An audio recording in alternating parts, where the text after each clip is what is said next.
ಓಂ ಶಾಂತಿ. ಶಿವ ತಂದೆಯ ಮಧುರ ಮಹಾವಾಕ್ಯ. ಮುರುಳಿಗೆ ದಿನಾಂಕ 25/1/2024. ಪ್ರಾತಃ ಮುರುಳಿ ಬಾಪ್ದಾದ ಮಧುಬನ. ಮಧುರ ಮಕ್ಕಳೇ, ನಿಮಗೆ ಆಶ್ಚರ್ಯವಾಗಬೇಕಾಗಿದೆ. ನಮಗೆ ಎಂತಹ ಮಧುರವಾದ ತಂದೆಯು ಸಿಕ್ಕಿದ್ದಾರೆ. ಅವರಿಗೆ ಯಾವುದೇ ಆಸೆಯಿಲ್ಲ ಮತ್ತು ಎಷ್ಟೊಂದು ಬಲಿಷ್ಠ ದಾತನಾಗಿದ್ದಾರೆ. ಸ್ವಲ್ಪವೂ ತೆಗೆದುಕೊಳ್ಳುವಂತಹ ಇಚ್ಛೆಯಿಲ್ಲ. ಮಧುರ ಮಕ್ಕಳೇ, ನಿಮಗೆ ಆಶ್ಚರ್ಯವಾಗಬೇಕಾಗಿದೆ. ನಮಗೆ ಎಂತಹ ಮಧುರವಾದ ತಂದೆಯು ಸಿಕ್ಕಿದ್ದಾರೆ. ಅವರಿಗೆ ಯಾವುದೇ ಆಸೆಯಿಲ್ಲ ಮತ್ತು ಎಷ್ಟೊಂದು ಬಲಿಷ್ಠ ದಾತನಾಗಿದ್ದಾರೆ. ಸ್ವಲ್ಪವೂ ತೆಗೆದುಕೊಳ್ಳುವಂತಹ ಇಚ್ಛೆ ಇಲ್ಲ. ಪ್ರಶ್ನೆ: ತಂದೆಯ ಅದ್ಭುತವಾದ ಪಾತ್ರವು ಯಾವುದಾಗಿದೆ? 100% ನಿಷ್ಕಾಮಿ ತಂದೆಯು ಯಾವ ಇಚ್ಛೆಯಿಂದ ಸೃಷ್ಟಿಗೆ ಬಂದಿದ್ದಾರೆ? ತಂದೆಯ ಅದ್ಭುತವಾದ ಪಾತ್ರವು ಯಾವುದಾಗಿದೆ? 100% ನಿಷ್ಕಾಮಿ ತಂದೆಯು ಯಾವ ಇಚ್ಛೆಯಿಂದ ಸೃಷ್ಟಿಗೆ ಬಂದಿದ್ದಾರೆ? ಉತ್ತರ: ವಿದ್ಯೆಯನ್ನು ಓದಿಸುವುದು ತಂದೆಯ ಅದ್ಭುತವಾದ ಪಾತ್ರವಾಗಿದೆ. ಅವರು ಸೇವೆ ಮಾಡುವುದಕ್ಕಾಗಿಯೇ ಬರುತ್ತಾರೆ, ಪಾಲನೆ ಮಾಡುತ್ತಾರೆ. ಮಧುರ ಮಕ್ಕಳೇ, ಇದನ್ನು ಮಾಡಿ ಎಂದು ಪ್ರೀತಿಯಿಂದ ಹೇಳುತ್ತಾರೆ. ಜ್ಞಾನವನ್ನು ತಿಳಿಸುತ್ತಾರೆ, ಆದರೆ ಏನನ್ನೂ ತೆಗೆದುಕೊಳ್ಳುವುದಿಲ್ಲ. 100% ನಿಷ್ಕಾಮಿ ತಂದೆಗೆ ನಾನು ಹೋಗಿ ನನ್ನ ಮಕ್ಕಳಿಗೆ ಮಾರ್ಗವನ್ನು ತೋರಿಸಬೇಕೆಂಬ ಇಚ್ಛೆಯಾಯಿತು. ಸೃಷ್ಟಿಯ ಆದಿ ಮಧ್ಯ ಅಂತ್ಯದ ಸಮಾಚಾರವನ್ನು ತಿಳಿಸಲೇ ಮಕ್ಕಳು ಗುಣವಂತರಾಗಲಿ. ಇದೇ ತಂದೆಯ ಇಚ್ಛೆಯಾಗಿದೆ. ಓಂ ಶಾಂತಿ. ಮಧುರಾತಿ ಮಧುರ ಮಕ್ಕಳಿಗೆ ಏನನ್ನೂ ತೆಗೆದುಕೊಳ್ಳದಿರುವ ಆತ್ಮೀಯ ತಂದೆಯು ಸಿಕ್ಕಿದ್ದಾರೆ. ಏನನ್ನೂ ತಿನ್ನುವುದಿಲ್ಲ, ಕುಡಿಯುವುದಿಲ್ಲ ಅಂದಾಗ ಅವರಿಗೆ ಯಾವುದೇ ಆಸೆ ಅಥವಾ ಆಕಾಂಕ್ಷೆಗಳಿಲ್ಲ. ಮತ್ತು ಮನುಷ್ಯರಿಗೆ ಒಂದಲ್ಲ ಒಂದು ಆಸೆ ಇದ್ದೇ ಇರುತ್ತದೆ. ಧನವಂತರಾಗಬೇಕು, ಇಂತಹವರ ಆಗಬೇಕೆನ್ನುವುದು. ಆದರೆ ತಂದೆಗೆ ಯಾವುದೇ ಆಸೆ ಇಲ್ಲ. ಅವರು ಅಭೋಕ್ತನಾಗಿದ್ದಾರೆ. ಒಬ್ಬ ಸಾಧು ನಾನು ಏನನ್ನೂ ತಿನ್ನುವುದಿಲ್ಲ, ಕುಡಿಯುವುದಿಲ್ಲವೆಂದು ಹೇಳುತ್ತಿದ್ದನು. ಅದನ್ನು ನೀವು ಕೇಳಿದ್ದೀರಿ. ಇದನ್ನು ತಂದೆಯಿಂದ ಕಾಪಿ ಮಾಡುತ್ತಾರೆ. ವಿಶ್ವದಲ್ಲಿ ಏನನ್ನೂ ತೆಗೆದುಕೊಳ್ಳದಿರುವವರು ಒಬ್ಬ ತಂದೆಯೇ ಆಗಿದ್ದಾರೆ. ಅಂದಾಗ ಮಕ್ಕಳಿಗೆ ನಾನು ಯಾರ ಮಗುವಾಗಿದ್ದೇನೆ ಎನ್ನುವ ಸಂಕಲ್ಪ ಬರಬೇಕು. ತಂದೆಯು ಹೇಗೆ ಬ್ರಹ್ಮರವರಲ್ಲಿ ಬಂದು ಪ್ರವೇಶ ಮಾಡಿದ್ದಾರೆ. ಅವರಿಗೆ ತಮ್ಮದೇ ಆದ ಯಾವುದೇ ಇಚ್ಛೆಯಿಲ್ಲ. ಸ್ವಯಂ ಗುಪ್ತವಾಗಿದ್ದಾರೆ. ಅವರ ಜೀವನ ಕಥೆಯನ್ನು ನೀವು ಮಕ್ಕಳೇ ತಿಳಿದುಕೊಂಡಿದ್ದೀರಿ. ತಂದೆಯನ್ನು ಸಂಪೂರ್ಣವಾಗಿ ತಿಳಿದುಕೊಂಡಿರುವವರು ನಿಮ್ಮಲ್ಲಿಯೂ ಕೆಲವರೇ ಇದ್ದಾರೆ. ನಮಗೆ ಅಂತಹ ತಂದೆಯು ಸಿಕ್ಕಿದ್ದಾರೆ. ಏನನ್ನೂ ತಿನ್ನುವುದಿಲ್ಲ, ಕುಡಿಯುವುದಿಲ್ಲ, ತೆಗೆದುಕೊಳ್ಳುವುದಿಲ್ಲ. ಅವರಿಗೆ ಯಾವುದರ ಅವಶ್ಯಕತೆಯೇ ಇಲ್ಲವೆಂದು ನಿಮ್ಮ ಮನಸ್ಸಿನಲ್ಲಿ ಬರಬೇಕಾಗಿದೆ. ಈ ರೀತಿ ಬೇರೆ ಯಾರೂ ಇಲ್ಲ. ಒಬ್ಬನೇ ನಿರಾಕಾರ ಸರ್ವಶ್ರೇಷ್ಠ ಭಗವಂತನೆಂದು ಗಾಯನ ಮಾಡುತ್ತಾರೆ. ಅವರನ್ನೇ ಎಲ್ಲರೂ ನೆನಪು ಮಾಡುತ್ತಾರೆ. ಅವರೇ ನಿಮ್ಮ ತಂದೆ. ಅಭೋಕ್ತ ಶಿಕ್ಷಕ ಅಭೋಕ್ತ ಅಂದಾಗ ಸದ್ಗುರುವು ಅಭೋಕ್ತನಾಗಿದ್ದಾರೆ. ಏನನ್ನೂ ತೆಗೆದುಕೊಳ್ಳುವುದಿಲ್ಲ. ಅವರು ತೆಗೆದುಕೊಂಡಾದರೂ ಏನು ಮಾಡುತ್ತಾರೆ? ಇವರು ವಿಚಿತ್ರವಾದ ತಂದೆಯಾಗಿದ್ದಾರೆ. ತಮಗಾಗಿ ಯಾವುದೇ ಆಸೆಯಿಲ್ಲ. ಈ ರೀತಿ ಯಾವುದೇ ಮನುಷ್ಯರೂ ಸಹ ಇಲ್ಲ. ಮನುಷ್ಯರಿಗೆ ಊಟ, ಬಟ್ಟೆ ಮುಂತಾದವುಗಳೆಲ್ಲವೂ ಬೇಕು. ಆದರೆ ತಂದೆಗೆ ಏನೂ ಬೇಡ. ಪತಿತರಿಂದ ಪಾವನ ಮಾಡಿ ಎಂದು ನನ್ನನ್ನು ಕರೆಯುತ್ತಾರೆ. ನಾನು ನಿರಾಕಾರನಾಗಿದ್ದೇನೆ. ಏನನ್ನೂ ತೆಗೆದುಕೊಳ್ಳುವುದಿಲ್ಲ. ನನಗೆ ನನ್ನದೇ ಆದ ಆಕಾರವಿಲ್ಲ. ಕೇವಲ ಬ್ರಹ್ಮನಲ್ಲಿ ಪ್ರವೇಶ ಮಾಡುತ್ತೇನೆ. ಬಾಕಿ ತಿನ್ನುವುದು, ಕುಡಿಯುವುದು ಬ್ರಹ್ಮನ ಆತ್ಮವಾಗಿದೆ. ನನಗೆ ಯಾವುದೇ ಆಸೆ ಇಲ್ಲ, ನಾನು ಸೇವೆಗಾಗಿಯೇ ಬಂದಿದ್ದೇನೆ. ಯೋಚಿಸಬೇಕಾಗಿದೆ. ಎಷ್ಟೊಂದು ವಿಚಿತ್ರವಾದ ಆಟವಾಗಿದೆ. ಒಬ್ಬ ತಂದೆಯು ಎಲ್ಲರಿಗೂ ಪ್ರಿಯವಾಗಿದ್ದಾರೆ, ಅವರಿಗೆ ಸ್ವಲ್ಪವೂ ಆಸೆಯಿಲ್ಲ. ಕೇವಲ ಬಂದು ವಿದ್ಯೆಯನ್ನು ಓದಿಸುತ್ತಾರೆ ಮತ್ತು ಪಾಲನೆಯನ್ನು ಮಾಡುತ್ತಾರೆ. ಮಧುರ ಮಕ್ಕಳೇ, ಹೀಗೆ ಮಾಡಿ ಎಂದು ಪ್ರೀತಿಯಿಂದ ಹೇಳುತ್ತಾರೆ. ಜ್ಞಾನವನ್ನು ತಿಳಿಸುತ್ತಾರೆ, ಆದರೆ ಏನನ್ನೂ ತೆಗೆದುಕೊಳ್ಳುವುದಿಲ್ಲ. ಮಾಡಿಸುವವರು ತಂದೆಯಾಗಿದ್ದಾರೆ. ಶಿವ ತಂದೆಗೆ ಏನಾದರೂ ಕೊಟ್ಟರೆ ಅವರು ಏನು ಮಾಡುತ್ತಾರೆ? ಟೋಲಿಯನ್ನು ತೆಗೆದುಕೊಂಡು ತಿನ್ನುತ್ತಾರೆಯೇ? ಶಿವ ತಂದೆಗೆ ಶರೀರವೇ ಇಲ್ಲ ಅಂದಾಗ ತೆಗೆದುಕೊಳ್ಳುವುದಾದರೂ ಹೇಗೆ? ಎಷ್ಟೊಂದು ಸರ್ವಿಸ್ ಮಾಡುತ್ತಾರೆ.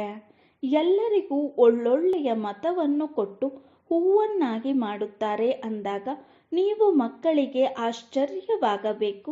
ತಂದೆಯು ಎಂತಹ ದಾತನಾಗಿದ್ದಾರೆ, ಅವರಿಗೆ ಯಾವುದೇ ಇಚ್ಛೆ ಇಲ್ಲ. ಬ್ರಹ್ಮಾರವರಿಗೆ ಬಲೆ ಚಿಂತೆ ಇದೆ. ಇಷ್ಟೊಂದು ಮಕ್ಕಳನ್ನು ಸಂಪಾಲನೆ ಮಾಡಬೇಕು, ಊಟ ಪಾನೀಯಗಳನ್ನು ಕೊಡಬೇಕು. ಯಾವ ಹಣ ಬರುತ್ತದೆಯೋ ಅದು ಶಿವ ತಂದೆಗಾಗಿ ಬರುತ್ತದೆ. ನಾನಂತೂ ಎಲ್ಲವನ್ನೂ ಸ್ವಾಹ ಮಾಡಿದೆ. ತಂದೆಯ ಶ್ರೀಮತದಂತೆ ನಡೆದು ತಮ್ಮದೆಲ್ಲವನ್ನು ಸಫಲ ಮಾಡಿ ಭವಿಷ್ಯವನ್ನು ರೂಪಿಸಿಕೊಳ್ಳಬೇಕಾಗಿದೆ. ತಂದೆಯಂತೂ 100% ನಿಷ್ಕಾಮಿಯಾಗಿದ್ದಾರೆ. ಹೋಗಿ ಎಲ್ಲರಿಗೂ ಮಾರ್ಗವನ್ನು ತೋರಿಸಬೇಕು ಎಂಬುದೇ ಚಿಂತೆ ಇರಬೇಕು. ಸೃಷ್ಟಿಯ ಆದಿ ಮಧ್ಯ ಅಂತ್ಯದ ಸಮಾಚಾರವನ್ನು ಹೇಳಬೇಕೆನ್ನುವುದು ಬೇರೆ ಯಾರಿಗೂ ಗೊತ್ತಿಲ್ಲ. ತಾವು ಮಕ್ಕಳು ಮಾತ್ರ ತಿಳಿದುಕೊಂಡಿದ್ದೀರಿ. ತಂದೆಯು ಶಿಕ್ಷಕನ ರೂಪದಲ್ಲಿ ಓದಿಸುತ್ತಾರೆ. ಶುಲ್ಕ ಇತ್ಯಾದಿಯನ್ನು ತೆಗೆದುಕೊಳ್ಳುವುದಿಲ್ಲ. ತಾವು ಶಿವ ತಂದೆಯ ಹೆಸರಿನಲ್ಲಿ ತೆಗೆದುಕೊಳ್ಳುತ್ತೀರಿ. ಅಲ್ಲಿ ಅದರ ಫಲವು ಸಿಗುತ್ತದೆ. ತಂದೆಗೆ ನಾನು ನರನಿಂದ ನಾರಾಯಣನಾಗಬೇಕೆಂಬ ಆಸೆ ಇದೆಯೇ? ತಂದೆಯಂತೂ ಡ್ರಾಮಾನುಸಾರ ಓದಿಸುತ್ತಾರೆ. ನಾನು ಸರ್ವಶ್ರೇಷ್ಠ ಸಿಂಹಾಸನಾಧಿಕಾರಿ ಆಗಬೇಕೆಂಬ ಆಸೆ ಇದೆ ಎಂದಲ್ಲ. ಪೂರ್ಣ ಆಧಾರವೇ ವಿದ್ಯೆ ಹಾಗೂ ದೈವಿ ಗುಣಗಳ ಮೇಲಿದೆ ಮತ್ತು ಬೇರೆಯವರಿಗೂ ಸಹ ಓದಿಸಬೇಕು. ಡ್ರಾಮಾನುಸಾರವಾಗಿ ಕಲ್ಪದ ಮೊದಲಿನ ಹಾಗೆ ಇವರ ಯಾವ ಪಾತ್ರವು ನಡೆಯುತ್ತದೆಯೋ ಅದನ್ನು ಸಾಕ್ಷಿಯಾಗಿ ನೋಡುತ್ತಾ ಮಕ್ಕಳಿಗೂ ಸಹ ತಾವು ಸಾಕ್ಷಿಯಾಗಿ ನೋಡಿ ಎಂದು ಹೇಳುತ್ತಾರೆ. ತಮ್ಮನ್ನು ಸಹ ನೋಡಿಕೊಳ್ಳಿ. ನಾವು ಓದುತ್ತೇವೆಯೋ ಅಥವಾ ಇಲ್ಲವೋ? ಶ್ರೀಮತದಂತೆ ನಡೆಯುತ್ತೇವೆಯೋ ಅಥವಾ ಇಲ್ಲವೋ? ಅನ್ಯರನ್ನು ತಮ್ಮ ಸಮಾನ ಮಾಡಿಕೊಳ್ಳುವ ಸೇವೆಯನ್ನು ಮಾಡುತ್ತೇವೆಯೋ ಅಥವಾ ಇಲ್ಲವೋ? ತಂದೆಯಂತೂ ಬ್ರಹ್ಮಾರವರ ಮುಖದ ಆಧಾರ ಪಡೆದು ಹೇಳುತ್ತಾರೆ, ಆತ್ಮವಂತೂ ಚೈತನ್ಯವಲ್ಲವೇ? ಶವದಲ್ಲಿ ಬಂದು ಮಾತನಾಡಲು ಸಾಧ್ಯವಿಲ್ಲ. ಅವಶ್ಯಕವಾಗಿ ಚೈತನ್ಯ ಶರೀರದಲ್ಲಿಯೇ ಬರುತ್ತಾರೆ. ತಂದೆಯು ಎಷ್ಟೊಂದು ನಿಷ್ಕಾಮಿಯಾಗಿದ್ದಾರೆ, ಯಾವುದೇ ಆಸೆ ಇಲ್ಲ. ಲೌಕಿಕ ತಂದೆಗೆ ಮಕ್ಕಳು ದೊಡ್ಡವರಾದರೆ ನಂತರ ನನಗೆ ಊಟ ಹಾಕುತ್ತಾರೆ ಎಂದು ತಿಳಿದುಕೊಂಡಿರುತ್ತಾರೆ. ಇವರಿಗಂತೂ ಯಾವುದೇ ಇಚ್ಛೆಗಳಿಲ್ಲ. ಡ್ರಾಮಾದಲ್ಲಿ ನನ್ನ ಪಾತ್ರವೇ ಆ ರೀತಿಯಾಗಿದೆ. ಕೇವಲ ಬಂದು ಓದಿಸುತ್ತೇನೆ. ಇದೂ ಸಹ ನಿಶ್ಚಿತವಾಗಿದೆ. ಮನುಷ್ಯರು ಡ್ರಾಮಾವನ್ನು ಸ್ವಲ್ಪವೂ ತಿಳಿದುಕೊಂಡಿಲ್ಲ. ತಾವು ಮಕ್ಕಳಿಗೆ ತಂದೆಯೇ ನಮಗೆ ಓದಿಸುತ್ತಾರೆಂಬ ನಿಶ್ಚಯವಿದೆ. ಈ ಬ್ರಹ್ಮಾರವರು ಸಹ ಓದುತ್ತಾರೆ. ಅವಶ್ಯಕವಾಗಿ ಅವರು ಎಲ್ಲರಿಗಿಂತ ಚೆನ್ನಾಗಿ ಓದುತ್ತಿರಬಹುದು. ಶಿವ ತಂದೆಗೆ ಇವರು ಅಂದರೆ ಬ್ರಹ್ಮ ತಂದೆಯೂ ಸಹ ಒಳ್ಳೆಯ ಸಹಯೋಗಿಗಳಾಗಿದ್ದಾರೆ. ನಮ್ಮ ಬಳಿಯಂತೂ ಸ್ವಲ್ಪವೂ ಹಣವಿಲ್ಲ. ಮಕ್ಕಳೇ, ಹಣ ಕೊಡುತ್ತಾರೆ ಮತ್ತೆ ಪಡೆಯುತ್ತಾರೆ.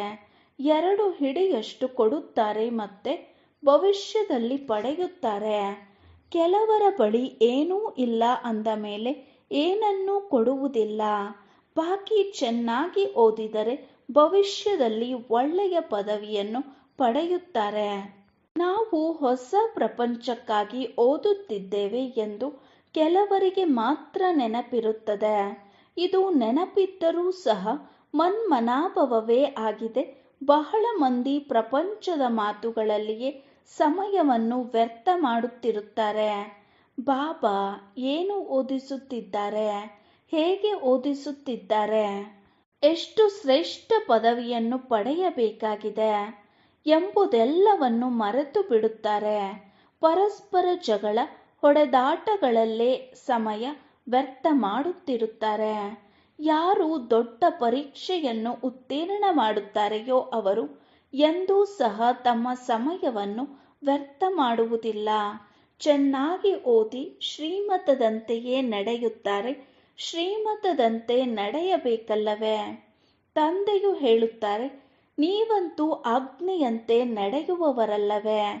ತಂದೆಯನ್ನು ನೆನಪು ಮಾಡಿ ಎಂದು ಶ್ರೀಮತ ಕೊಡುತ್ತೇನೆ, ಆದರೆ ನೀವು ಮರೆತು ಹೋಗುತ್ತೀರಿ. ಇದಕ್ಕೆ ಬಲಹೀನತೆ ಎಂದು ಹೇಳಬಹುದು. ಮಾಯೆಯು ಒಂದೇ ಸಲ ಮೂಗನ್ನು ಹಿಡಿದು ಪೆಟ್ಟು ಕೊಟ್ಟು ಬೀಳಿಸಿ ತಲೆಯ ಮೇಲೆ ಕುಳಿತುಕೊಂಡು ಬಿಡುತ್ತದೆ. ಇದು ಯುದ್ಧದ ಮೈದಾನವಾಗಿದೆಯಲ್ಲವೇ? ಅಂದಾಗ ಒಳ್ಳೊಳ್ಳೆಯ ಮಕ್ಕಳ ಮೇಲೆ ಮಾಯೆಯು ಜಯಗಳಿಸಿ ಬಿಡುತ್ತದೆ. ಆಗ ಯಾರ ಹೆಸರು ಕೆಟ್ಟು ಹೋಗುತ್ತದೆ? ಶಿವ ತಂದೆಯದು. ಗುರುವಿನ ನಿಂದಕರು ಪದವಿಯನ್ನು ಪಡೆಯುವುದಿಲ್ಲ ಎನ್ನುವುದು ಗಾಯನವಿದೆ. ಈ ರೀತಿ ಮಾಯೆಯಿಂದ ಸೋಲುವವರು ನಂತರ ಪದವಿಯನ್ನು ಹೇಗೆ ಪಡೆಯುತ್ತಾರೆ? ನಾವು ಹೇಗೆ ಪುರುಷಾರ್ಥವನ್ನು ಮಾಡಿ ತಂದೆಯಿಂದ ಆಸ್ತಿ ತೆಗೆದುಕೊಳ್ಳಲಿ ಎಂದು ತಮ್ಮ ಕಲ್ಯಾಣಕ್ಕಾಗಿ ಬುದ್ಧಿಯಲ್ಲಿ ವಿಚಾರ ಮಾಡಬೇಕು. ಒಳ್ಳೊಳ್ಳೆಯ ಮಹಾರಥಿಗಳ ಹಾಗೆ ಎಲ್ಲರಿಗೂ ಮಾರ್ಗವನ್ನು ತಿಳಿಸಬೇಕು ಎಂದು ವಿಚಾರ ಮಾಡಬೇಕು.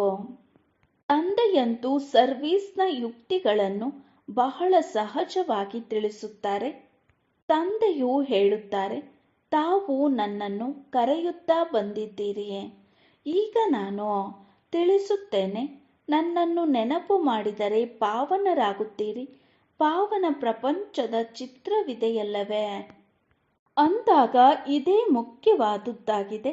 ಇಲ್ಲಿ ಗುರಿಯನ್ನು ಇಡಲಾಗಿದೆ. ವೈದ್ಯರಾಗುವ ವಿದ್ಯೆಯನ್ನು ಓದುತ್ತಿದ್ದಾಗ ಅವರು ಸರ್ಜನ್ ಅನ್ನು, ವಕೀಲರಾಗುವ ವಿದ್ಯೆಯನ್ನು ಓದುವಾಗ ಅವರ ಪ್ರಾಧ್ಯಾಪಕರನ್ನು ನೆನಪು ಮಾಡಬೇಕೆನ್ನುವುದೂ ಇಲ್ಲ. ತಂದೆಯು ಹೇಳುತ್ತಾರೆ, ಕೇವಲ ನನ್ನೊಬ್ಬನನ್ನೇ ನೆನಪು ಮಾಡಿ, ಅಷ್ಟೇ ಸಾಕು. ನಾನು ನಿಮ್ಮ ಎಲ್ಲ ಮನೋಕಾಮನೆಗಳನ್ನು ಪೂರ್ಣ ಮಾಡುವವನಾಗಿದ್ದೇನೆ. ತಾವು ಕೇವಲ ನನ್ನನ್ನು ನೆನಪು ಮಾಡಿ. ಭಲೆ ಮಾಯೆಯು ನಿಮ್ಮನ್ನು ಎಷ್ಟೇ ಸತಾಯಿಸಲಿ, ಯುದ್ಧದ ಮೈದಾನವಲ್ಲವೇ? ತಕ್ಷಣ ಜಯಗಳಿಸುತ್ತೇವೆ ಎಂದೇನಿಲ್ಲ. ಇಲ್ಲಿಯ ತನಕ ಒಬ್ಬರೂ ಸಹ ಮಾಯೆಯ ಮೇಲೆ ವಿಜಯಿಗಳಾಗಿಲ್ಲ. ವಿಜಯಿಗಳಾದರೆ ಜಗಜ್ಜೀತರಾಗಬೇಕು. ನಾನು ನಿನ್ನ ಗುಲಾಮ ಎಂದು ಹಾಡುತ್ತಾರೆ. ಇಲ್ಲಿ ಮಾಯೆಯನ್ನು ಗುಲಾಮನನ್ನಾಗಿ ಮಾಡಿಕೊಳ್ಳಬೇಕು. ಅಲ್ಲಿ ಮಾಯೆಯು ಎಂದೂ ಸಹ ದುಃಖವನ್ನು ಕೊಡುವುದಿಲ್ಲ. ಈಗಂತೂ ಪ್ರಪಂಚವು ಬಹಳ ಕೊಳಕಾಗಿದೆ. ಪರಸ್ಪರದಲ್ಲಿ ದುಃಖವನ್ನೇ ಕೊಡುತ್ತಿರುತ್ತಾರೆ. ಅಂದ ಮೇಲೆ ಎಷ್ಟು ಮಧುರ ತಂದೆ. ಇವರಿಗೆ ತಮ್ಮದೇ ಆದ ಯಾವುದೇ ಇಚ್ಛೆಯಿಲ್ಲ. ಅಂತಹ ತಂದೆಯನ್ನು ನೆನಪು ಮಾಡುವುದಿಲ್ಲ.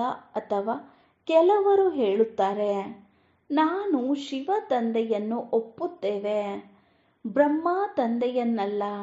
ಆದರೆ ಇವರಿಬ್ಬರೂ ಒಟ್ಟಿಗೆ ಇದ್ದಾರೆ.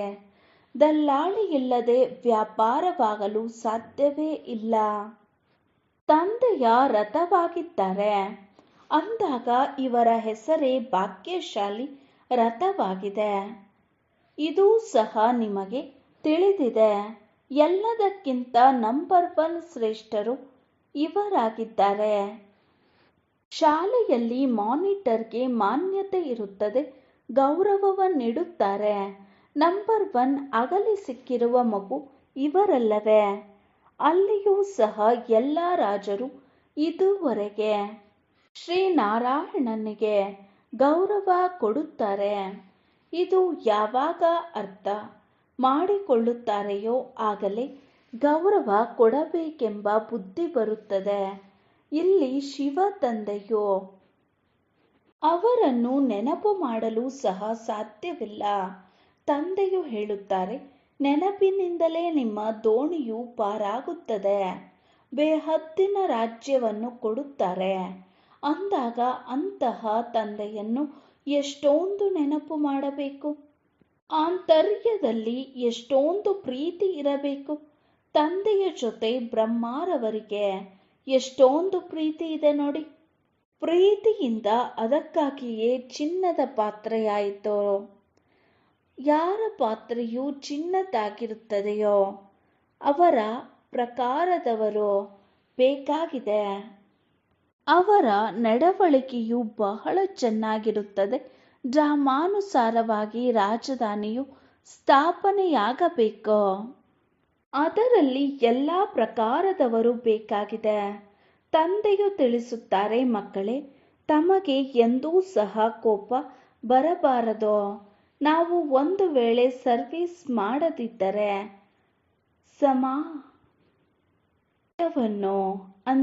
ಸಮಯವನ್ನು ವ್ಯರ್ಥವಾಗಿ ಕಳೆಯುತ್ತಿದ್ದೇವೆ ಎಂದು ತಿಳಿದುಕೊಳ್ಳಬೇಕು. ಶಿವ ತಂದೆಯ ಯಜ್ಞದಲ್ಲಿ ಯಾವ ಸೇವೆಯನ್ನು ಮಾಡಲಿಲ್ಲವೆಂದರೆ ಏನು ಸಿಗುತ್ತದೆ? ಸೇವಾದಾರಿಗಳೇ ಶ್ರೇಷ್ಠ ಪದವಿಯನ್ನು ಪಡೆಯುತ್ತಾರೆ. ತಮ್ಮ ಕಲ್ಯಾಣಕ್ಕಾಗಿ ಆಸಕ್ತಿ ಇಟ್ಟುಕೊಳ್ಳಬೇಕು. ಇಲ್ಲವೆಂದರೆ ಪದವಿಯನ್ನು ಭ್ರಷ್ಟ ಮಾಡಿಕೊಳ್ಳುತ್ತೀರಿ. ವಿದ್ಯಾರ್ಥಿಯು ಚೆನ್ನಾಗಿ ಓದಿದರೆ ಶಿಕ್ಷಕರಿಗೆ ಖುಷಿ ಆಗುತ್ತದೆ. ಇವರು ನನ್ನ ಹೆಸರನ್ನು ಪ್ರಸಿದ್ಧ ಮಾಡುತ್ತಾರೆ ಎಂದು ತಿಳಿಯುತ್ತಾರೆ. ಇವರ ಕಾರಣದಿಂದ ನನಗೆ ಬಹುಮಾನ ಸಿಗುತ್ತದೆ.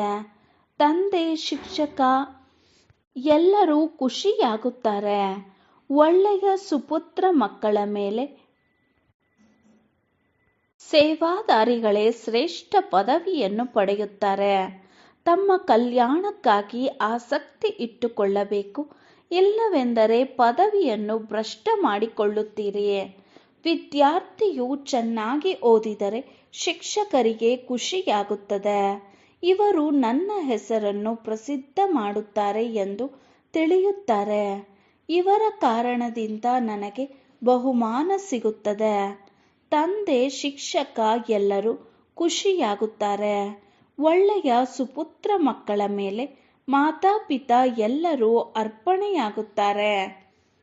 ಯಾರು ಚೆನ್ನಾಗಿ ಸೇವೆ ಮಾಡುತ್ತಾರೆಯೋ ಅದನ್ನು ಕೇಳಿ ತಂದೆಯು ಖುಷಿಯಾಗುತ್ತಾರೆ. ಯಾರು ಬಹಳ ಜನ ಆತ್ಮಗಳಿಗೆ ಚೆನ್ನಾಗಿ ಸರ್ವಿಸ್ ಮಾಡುತ್ತಾರೆಯೋ ಅವಶ್ಯಕವಾಗಿ ಅವರ ಹೆಸರು ಪ್ರಸಿದ್ಧವಾಗುತ್ತದೆ. ಅವರೇ ಶ್ರೇಷ್ಠ ಪದವಿಯನ್ನು ಪಡೆಯಲು ಸಾಧ್ಯ. ಹಗಲು ರಾತ್ರಿ ಅವರಿಗೆ ಸರ್ವಿಸ್ನದೇ ಚಿಂತೆ ಇರುತ್ತದೆ. ತಮ್ಮ ಕಲ್ಯಾಣಕ್ಕಾಗಿ ಆಸಕ್ತಿ ಇಟ್ಟುಕೊಳ್ಳಬೇಕು. ಇಲ್ಲವೆಂದರೆ ಪದವಿಯನ್ನು ಭ್ರಷ್ಟ ಮಾಡಿಕೊಳ್ಳುತ್ತೀರಿ. ವಿದ್ಯಾರ್ಥಿಯು ಚೆನ್ನಾಗಿ ಓದಿದರೆ ಶಿಕ್ಷಕರಿಗೆ ಖುಷಿಯಾಗುತ್ತದೆ. ಇವರು ನನ್ನ ಹೆಸರನ್ನು ಪ್ರಸಿದ್ಧ ಮಾಡುತ್ತಾರೆಂದು ತಿಳಿಯುತ್ತಾರೆ. ಇವರ ಕಾರಣದಿಂದ ನನಗೆ ಬಹುಮಾನ ಸಿಗುತ್ತದೆ. ತಂದೆ, ಶಿಕ್ಷಕ ಎಲ್ಲರೂ ಖುಷಿಯಾಗುತ್ತಾರೆ. ಒಳ್ಳೆಯ ಸುಪುತ್ರ ಮಕ್ಕಳ ಮೇಲೆ ಮಾತಾಪಿತಾ ಎಲ್ಲರೂ ಅರ್ಪಣೆಯಾಗುತ್ತಾರೆ. ಯಾರು ಚೆನ್ನಾಗಿ ಸೇವೆ ಮಾಡುತ್ತಾರೆಯೋ ಅದನ್ನು ಕೇಳಿ ತಂದೆಯು ಖುಷಿಯಾಗುತ್ತಾರೆ. ಯಾರು ಬಹಳ ಜನರಿಗೆ ಚೆನ್ನಾಗಿ ಸರ್ವಿಸ್ ಮಾಡುತ್ತಾರೆಯೋ ಅವಶ್ಯಕವಾಗಿ ಅವರ ಹೆಸರು ಪ್ರಸಿದ್ಧವಾಗುತ್ತದೆ. ಅವರೇ ಶ್ರೇಷ್ಠ ಪದವಿಯನ್ನು ಪಡೆಯಲು ಸಾಧ್ಯ. ಹಗಲು ರಾತ್ರಿ ಅವರಿಗೆ ಸರ್ವಿಸ್ನದೇ ಚಿಂತೆ ಇರುತ್ತದೆ. ಆಹಾರ ಪಾನೀಯವನ್ನು ಲೆಕ್ಕಿಸುವುದೇ ಇಲ್ಲ. ತಿಳಿಸುತ್ತಾ ಗಂಟಲು ಕಟ್ಟಿ ಹೋಗುತ್ತದೆ. ಅಂತಹ ಹಗಲಿ ಸಿಕ್ಕಿರುವ ಸೇವಾದಾರಿ ಮಕ್ಕಳೇ ಉತ್ತಮ ಪದವಿಯನ್ನು ಪಡೆಯುತ್ತಾರೆ. ಇದು ಕಲ್ಪಾಂತರಕ್ಕಾಗಿ 21 ಜನ್ಮಗಳ ವಿಚಾರವಾಗಿದೆ. ಯಾರು ಎಷ್ಟು ಸರ್ವಿಸ್ ಮಾಡುತ್ತಾರೆ ಅಷ್ಟು ಆತ್ಮರಿಗೆ ಮಾರ್ಗವನ್ನು ತೋರಿಸಿದ್ದಾರೆ ಎಂಬುದು ಕೊನೆಯಲ್ಲಿ ಫಲಿತಾಂಶವು ಬಂದಿದೆ ತಿಳಿಯುತ್ತದೆ. ನಡವಳಿಕೆಯನ್ನು ಅವಶ್ಯಕವಾಗಿ ಸುಧಾರಿಸಿಕೊಳ್ಳಬೇಕು. ಮಹಾರಥಿ, ಕುದುರೆ ಸವಾರ, ಕಾಲಾಳುಗಳು ಎಂದು ಹೆಸರಿದೆಯಲ್ಲವೇ? ಸರ್ವೀಸ್ ಮಾಡದಿದ್ದರೆ ನಾವು ಕಾಲಾಳುಗಳೆಂದು ತಿಳಿದುಕೊಳ್ಳಬೇಕು. ನಾವು ಹಣದಿಂದ ಸಹಯೋಗ ಕೊಟ್ಟಿದ್ದೇವೆ, ಆದ್ದರಿಂದ ನಮ್ಮ ಪದವಿ ಉತ್ತಮವಾಗುತ್ತದೆ ಎಂದು ತಿಳಿಯಬೇಡಿ. ಇದು ಸಂಪೂರ್ಣ ತಪ್ಪಾಗಿದೆ. ಎಲ್ಲ ಆಧಾರವು ಸರ್ವೀಸ್ ಹಾಗೂ ವಿದ್ಯೆಯ ಮೇಲಿದೆ. ಮಕ್ಕಳು ಓದಿ ಉತ್ತಮ ಪದವಿಯನ್ನು ಪಡೆಯಲೆಂದು ತಂದೆಯು ಬಹಳ ಚೆನ್ನಾಗಿ ತಿಳಿಸುತ್ತಲೇ ಇರುತ್ತಾರೆ. ಮಕ್ಕಳು ಕಲ್ಪಕ್ಕೂ ನಷ್ಟ ಮಾಡಿಕೊಳ್ಳಬಾರದು. ನಾವು ಹಣವನ್ನು ಕೊಟ್ಟಿದ್ದೇವೆ, ಆದ್ದರಿಂದ ಮಾಲೆಯಲ್ಲಿ ಸಮೀಪ ಬರುತ್ತೇವೆ ಎಂದು ತಿಳಿದು ಅದರಲ್ಲಿಯೇ ಖುಷಿಯಾಗುತ್ತಾರೆ. ಇವರಿಗೆ ಗೊತ್ತೇ ಆಗುವುದಿಲ್ಲ ಸುಮ್ಮನೆ ನಷ್ಟ ಮಾಡಿಕೊಳ್ಳುತ್ತಿರುತ್ತಾರೆ ಎಂದು. ತಂದೆಯು ನೋಡುತ್ತಿರುತ್ತಾರೆ, ಬಲೆ ಹಣ ಕೊಟ್ಟಿದ್ದೀರಿ, ಆದರೆ ಜ್ಞಾನವನ್ನು ಧಾರಣೆ ಮಾಡಿಲ್ಲ. ಯೋಗದಲ್ಲಿ ಇಲ್ಲದಿದ್ದರೆ ಅದು ಯಾವ ಕೆಲಸಕ್ಕೆ? ಒಂದು ವೇಳೆ ದಯೆ ತೋರಿಸದಿದ್ದರೆ ತಂದೆಯನ್ನು ಅನುಸರಣೆ ಏನು ಮಾಡುತ್ತೀರಿ? ತಂದೆಯು ಬಂದಿರುವುದೇ ಮಕ್ಕಳನ್ನು ಹೂಗಳನ್ನಾಗಿ ಮಾಡಲು. ಯಾರು ಅನೇಕರನ್ನು ಹೂಗಳನ್ನಾಗಿ ಮಾಡುತ್ತಾರೆಯೋ ಅವರ ಮಹಿಮೆಯನ್ನು ಮಾಡುತ್ತಾರೆ. ಜೊತೆಗೆ ಅವರ ಮೇಲೆ ತಂದೆಯು ಬಲಿಹಾರಿಯಾಗುತ್ತಾರೆ. ಸ್ಥೂಲ ಸೇವೆಯಂತೂ ಬಹಳಷ್ಟಿದೆ. ಹೇಗೆ ಬಾಬಾ ಭಂಡಾರಿಯ ಬಹಳ ಮಹಿಮೆಯನ್ನು ಮಾಡುತ್ತಾರೆ. ಅವರಿಗೆ ಅನೇಕರ ಆಶೀರ್ವಾದವೂ ಸಿಗುತ್ತದೆ. ಯಾರೆಷ್ಟು ಸರ್ವೀಸ್ ಮಾಡುತ್ತಾರೆ, ತಮ್ಮ ಮೂಳೆಯನ್ನು ಸವೆಸುತ್ತಾರೆ, ಅವರು ತಮ್ಮದೇ ಕಲ್ಯಾಣವನ್ನು ಮಾಡಿಕೊಳ್ಳುತ್ತಾರೆ, ತಮ್ಮ ಸಂಪಾದನೆಯನ್ನು ಮಾಡಿಕೊಳ್ಳುತ್ತಾರೆ. ಅವರು ಬಹಳ ಪ್ರೀತಿಯಿಂದ ಸರ್ವೀಸ್ ಮಾಡುತ್ತಾರೆ.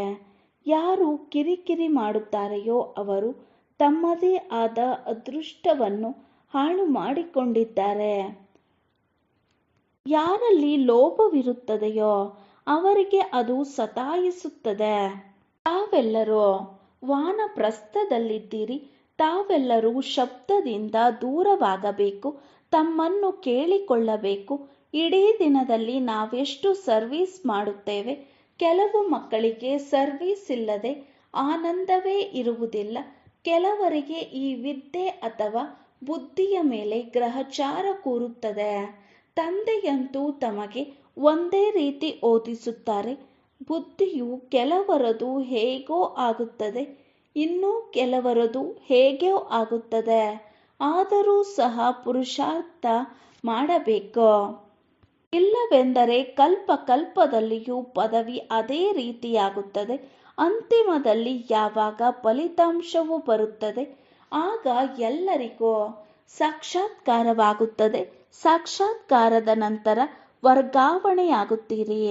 ಸುಮ್ಮನೆ ಸಮಯವನ್ನು ವ್ಯರ್ಥ ಮಾಡಿದರೂ ನಂತರ ಅಂತಿಮದಲ್ಲಿ ಬಹಳ ಪಶ್ಚಾತ್ತಾಪ ಪಡುತ್ತಾರೆ ಎಂದು ಶಾಸ್ತ್ರಗಳಲ್ಲಿದೆ. ಕಲ್ಪಾಂತರಕ್ಕೆ ಬಹಳ ಮೋಸ ಹೋಗುತ್ತಾರೆ.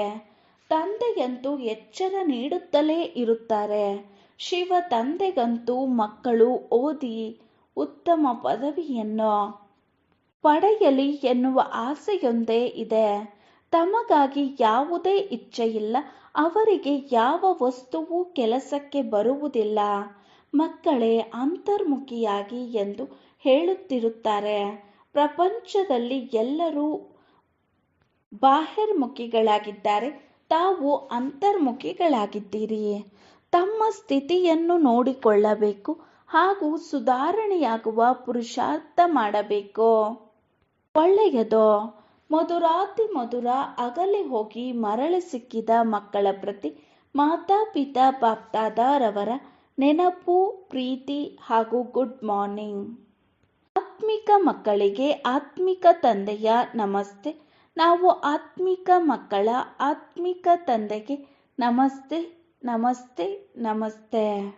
ಧಾರಣೆಗಾಗಿ ಮುಖ್ಯ ಸಾರ. ಫಸ್ಟ್ ಪಾಯಿಂಟ್, ಸಾಕ್ಷಿಯಾಗಿ ಸ್ವಯಂನ ಪಾತ್ರವನ್ನು ನೋಡಿಕೊಳ್ಳಿ. ನಾವು ಚೆನ್ನಾಗಿ ಓದಿ ಹಾಗೂ ಅನ್ಯರಿಗೂ ಓದಿಸುತ್ತೇವೆಯೋ ಅಥವಾ ಇಲ್ಲವೇ? ತಮ್ಮ ಸಮಾನ ಮಾಡಿಕೊಳ್ಳುವ ಸೇವೆ ಮಾಡುತ್ತಿದ್ದೇನೆಯೇ? ತಮ್ಮ ಸಮಯವನ್ನು ಪ್ರಪಂಚದ ಮಾತುಗಳಲ್ಲಿ ವ್ಯರ್ಥ ಮಾಡಬಾರದು. ಸೆಕೆಂಡ್ ಪಾಯಿಂಟ್, ಅಂತರ್ಮುಖಿಗಳಾಗಿ ತಮ್ಮನ್ನು ತಾವು ಸುಧಾರಿಸಿಕೊಳ್ಳಬೇಕು. ತಮ್ಮ ಕಲ್ಯಾಣದ ಆಸಕ್ತಿಯನ್ನಿಟ್ಟುಕೊಳ್ಳಬೇಕು. ಸರ್ವೀಸ್ನಲ್ಲಿ ವ್ಯಸ್ತರಾಗಬೇಕು. ಅವಶ್ಯಕವಾಗಿ ತಂದೆಯ ಸಮಾನ ದಯಾಹೃದಯಿಗಳಾಗಬೇಕು. ವರದಾನ: ಪ್ರತಿ ಸಮಯ ತಮ್ಮ ದೃಷ್ಟಿ ವೃತ್ತಿ ಕೃತಿಯ ಮೂಲಕ ಸೇವೆ ಮಾಡುವಂತಹ ಪಕ್ಕಾ ಸೇವಾದಾರಿ ಆಗಿ. ವಿವರಣೆ: ಸೇವಾದಾರಿ ಅರ್ಥಾತ್ ಪ್ರತಿ ಸಮಯ ಶ್ರೇಷ್ಠ ದೃಷ್ಟಿಯಿಂದ ವೃತ್ತಿಯಿಂದ ಕೃತಿಯಿಂದ ಸೇವೆ ಮಾಡುವಂತಹ ಯಾರನ್ನೇ ಆದರೂ ಶ್ರೇಷ್ಠ ದೃಷ್ಟಿಯಿಂದ ನೋಡುವಿರಾದರೆ ಆ ದೃಷ್ಟಿಯೂ ಸಹ ಸೇವೆ ಮಾಡುವುದು. ವೃತ್ತಿಯಿಂದ ವಾಯುಮಂಡಲ ರಚನೆಯಾಗುವುದು. ಯಾವುದೇ ಕಾರ್ಯ ನೆನಪಿನಲ್ಲಿರುತ್ತಾ ಮಾಡಿದ್ದಾದರೆ ವಾಯುಮಂಡಲ ಶುದ್ಧವಾಗುವುದು. ಬ್ರಾಹ್ಮಣ ಜೀವನದ ಶಾಸ್ತ್ರವೇ ಆಗಿದೆ ಸೇವೆ. ಹೇಗೆ ಶ್ವಾಸ ನಡೆಯದೇ ಇದ್ದರೆ ಮೂರ್ಛಿತರಾಗುವರೋ ಅದೇ ರೀತಿ ಬ್ರಾಹ್ಮಣ ಆತ್ಮ ಸೇವೆಯಲ್ಲಿ ಬ್ಯುಸಿಯಾಗಿರದಿದ್ದರೆ ಮೂರ್ಛಿತರಾಗಿ ಬಿಡುತ್ತಾರೆ. ಆದ್ದರಿಂದ ಎಷ್ಟು ಸ್ನೇಹಿ ಅಷ್ಟು ಸಹಯೋಗಿ, ಅಷ್ಟೇ ಸೇವಾದಾರಿಗಳಾಗಿ. ಸ್ಲೋಗನ್: ಸೇವೆಯನ್ನು ಆಟ ಎಂದು ತಿಳಿದಾಗ ಆಯಾಸವಾಗುವುದಿಲ್ಲ, ಸದಾ ಹಗುರರಾಗುವಿರಿ. ಸೇವೆಯನ್ನು ಆಟ ಎಂದು ತಿಳಿದಾಗ ಆಯಾಸವಾಗುವುದಿಲ್ಲ, ಸದಾ ಹಗುರರಾಗುವಿರಿ. ಅವ್ಯಕ್ತ ಸೈಲೆನ್ಸ್ನ ಮೂಲಕ ಡಬಲ್ ಲೈಟ್ ಫರಿಸ್ತಾ ಸ್ಥಿತಿಯ ಅನುಭವ ಮಾಡಿ. ಸದಾ ಡಬಲ್ ಲೈಟ್ ಸ್ಥಿತಿಯಲ್ಲಿರುವವರು ನಿಶ್ಚಯ ಬುದ್ಧಿ, ನಿಶ್ಚಿಂತರಾಗಿರುವಿರಿ. ಹಾರುವ ಕಲೆಯಲ್ಲಿರುವಿರಿ. ಹಾರುವ ಕಲೆ ಅರ್ಥಾತ್ ಶ್ರೇಷ್ಠಾತಿ ಶ್ರೇಷ್ಠ ಸ್ಥಿತಿ. ಅವರ ಬುದ್ಧಿರೂಪಿ ಕಾಲುಗಳು ಧರಣಿ ಮೇಲೆ ಇಲ್ಲ, ಧರಣಿ ಅಥವಾ ದೇಹಪಾನದಿಂದ ಮೇಲೆ. ಯಾರು ದೇಹಪಾನದ ಧರಣಿಯಿಂದ ಮೇಲೆ ಎತ್ತುತ್ತೀರಿ ಅವರು ಸದಾ ಫರಿಸ್ತೆಯಾಗಿದ್ದಾರೆ. ಅವರ ಸಂಪರ್ಕದಲ್ಲಿ ಯಾರೆಲ್ಲ ಆತ್ಮರು ಬರುವರು ಅವರು ಸ್ವಲ್ಪ ಸಮಯದಲ್ಲಿಯೂ ಶೀತಲತೆ ಅಥವಾ ಶಾಂತಿಯ ಅನುಭೂತಿ ಮಾಡುವರು. ಅವರು ಸ್ವಲ್ಪ ಸಮಯದಲ್ಲಿಯೂ ಶೀತಲತೆ ಅಥವಾ ಶಾಂತಿಯ ಅನುಭೂತಿ ಮಾಡುವರು. ಓಂ ಶಾಂತಿ.